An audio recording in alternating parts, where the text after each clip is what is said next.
Hi guys, my name is Nonima Tigela. Welcome to my YouTube channel. So today we have Ubeki Taele, UBC, there in front of the ad hoc committee, guys. Yo, I son Ubutwe Nunu, lo Spizetina as in Nunu as the country. What is in Nunu? Ubut Anaconda. We're gonna give him a name since he called us what you call since he called us Inunu, his name is going to be, we are going to call him Anaconda. He can't give us names and we don't give him. Anaconda was there. Anaconda Begikele. What did he say? His name is Begokwake. Indeed, Begokwake. Begokwake Anaconda Hamilton Kele appeared in front of the ad hoc committee. Here are some of the highlights. Some key highlights from his testimony. Contradicting Mkhunu, Kele disputed Mkhunu's claims that the Ministerial Committee overseeing the political killings task team no longer existed during the 7th administration. He also suggested that Mkhunu may have overstepped his authority in disbanding the task team. Gulugudu, Hansque train, lesson. Also, organized crime syndicates. Kele emphasized the significant role of the organized crime syndicate in undermining the criminal justice system, highlighting their influence within prisons and their impact on the broader justice system. Alleged ties to Vusumuzi Matlala, Tele acknowledged his acquaintance with Vusumuzi Matlala, a businessman currently incarcerated for corruption. Reports indicate that Tele stayed in a luxury penthouse suite owned by Matlala shortly before Matlala's company was awarded 360 million SEPS Health Services tender. And media reports on cooperation, Tele expressed being a little bit disturbed by media reports suggesting he was unwilling to cooperate with the committee, clarifying that he had been in contact with the committee's chairperson and had provided requested documents.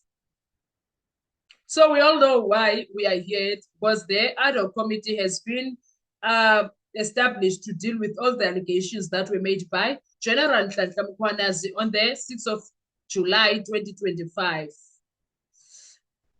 Former Minister Bheki Cele has presented several key points challenging his successor, Senzo Mkhunu's decision to disband the political killings task team, a move that has been central to ongoing investigations into alleged political interference and corruption within the South African police services.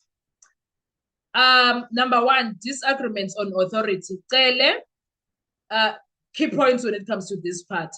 Cele contested Mkhunu's claim that he had the authority to unilaterally disband the political killings without consulting the National Police Commissioner. Cele emphasized that such decisions should involve consultation with the National Commissioner, as ministers do not have the authority to instruct national commissioners directly. Yawana, I was saying this to someone on live on TikTok yesterday and said, without consultations, any workplace, you first consult your people, you consult your team. You don't just do things without consulting with them. You consult, especially if something is going to affect them. Okay, number two, existence of oversight committee, contradicting Mkhunu's assertion that the interministerial committee overseeing the political killings task team no longer existed during the 7th administration. Cele confirmed that the IMC was active in 2023 and had indicated that the political killing system should have been disbanded, should not have, okay, and that the political killing system should not have been disbanded, which I agree with. I agree with that. Number three, challenge to justification for disbandment. Cele questioned the rationale behind the disbandment, suggesting that it was not based on operational assessment, but rather on political considerations. He pointed out that the 2019 work study, which Mkhunu cited as justification, did not recommend the disbandment of political killings task team. That was Cele throwing Mkhunu under the bus. No, under a moving train, Sanalam. Number four, allegations of political interference. While Cele denied personal connections to controversial figures like businessman Brown Mokgotsi, he acknowledged knowing Vusumuzi Matlala, a businessman linked to corruption allegations. This acknowledgement has raised questions about potential political interference and the influence of external actors on the police operations. Okay, what's the context and implications when it comes to Bheki Cele? Cele's testimony adds a significant layer to the ongoing investigation into the disbandment of political killing team. His points challenge the legitimacy of Mchunu's actions and suggest that the decision may have been politically motivated rather than based on operational needs. The acknowledgement of connections to individuals like Matlala further complicates the narrative, indicating potential external influences on police operations. The ad hoc committee continued to examine the allegations while Cele serving as a critical piece in understanding the dynamics that led to the disbandment of the political killing stars team and the broader implications for SEP's integrity and independence. You know what? For me, guys, I felt like Cele was like, I'm here to save myself and I'm going to stand on the side of Mkhwanazi because I see where my country is. I know my people. These Nunus, the anaconda was like, no. Now I know the little snakes. If they are standing with the Mkhwanazi, that's where I will stand with the Mkhwanazi. I don't care about anything else. Now I must save myself, my reputation and stuff.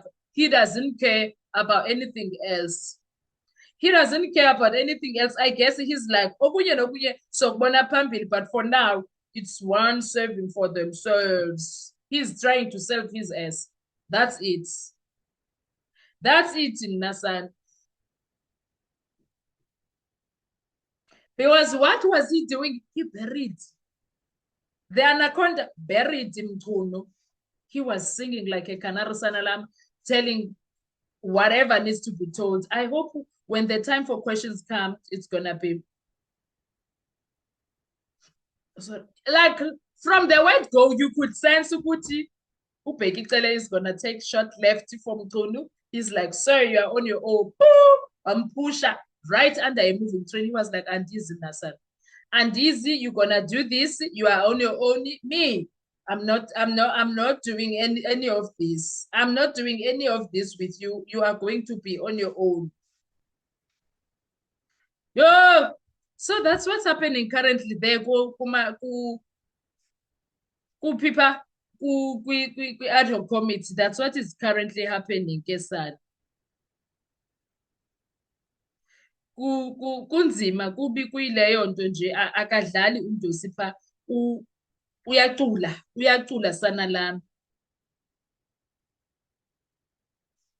If you ask me, he's feeling like I'm in the Idols stage. I'm gonna sing my lungs out. That's what he's doing. And Usibiana is not gonna go scot-free. That's what I'm smelling also. And all I must also say is that uNdosi has good memory, guys. The memory is of an elephant. Ukhumbula kahle ama details nama dates. What I can tell you, the mic, test the mic, that's what he is busy doing. And guess what? Everything that he is saying, guess what? There's no edition. And it's also not edited, guess what? Yo, guys. But time will tell ukuthi kuzokwenzekani. Uyacula ingathi esiXhoseni sithi umuntu othetha yonke into ungathi ubotshwe emnweni uyaprofita sana. Akampori uCele sana. Yo! U-under oath ke kuyo yonke loo nto leyo. But did he have a choice? Makacule azisave yena. That's how things are right now. And he's not wasting no time, son. He has no time. And he's like, I think he came there thinking, I'm not going to be Mchunu, I'm not going to embarrass myself, and I'm not going to deny the obvious. He was like, I'm not going to deny the obvious. Oh, Akatulu. Uthi, yes, I know Matlala very well. I know Matlala very well. If like saying, nah, I'm gonna save myself, he's saving self, son. He's saving self, son. Anyway, what are your thoughts with everything that is happening there, Kundus? Let's wait and see. We'll do another video and talk about what's happening. I'll see you on our next video. Thank you so much. I'll give you feedback later on. Bye-bye.